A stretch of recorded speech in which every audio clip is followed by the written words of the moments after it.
কাঁচা টমেটোর এই রেসিপিটা থাকলে এক থালা ভাত চোখের পলকেই শেষ হয়ে যাবে, কথা দিচ্ছি। এটা খেতে এত মজার হয় যে রোজ রোজ বাহানা খুঁজবে বানিয়ে খাওয়ার জন্য। তো রেসিপিটি বানানোর জন্য চুলের ওপর একটা ফ্রাইং প্যান নিয়ে তাতে দিয়ে দিতে হবে তেল আর সামান্য পরিমাণে কালো জিরে, তার সঙ্গে রসুন কুচি আর দিয়ে দিতে হবে বেশ কয়েকটি কাঁচা লঙ্কা।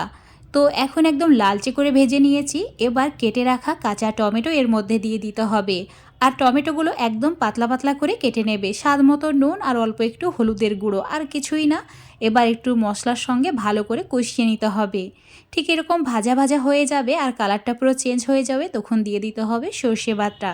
এখানে হলুদ আর কালো সর্ষেকে অল্প একটু জল আর কাঁচা লঙ্কা দিয়ে বেটে নিয়েছি। 1 মিনিট মতো রান্না করে নেওয়ার পর দিয়ে দিতে হবে হাফ চামচ চিনি।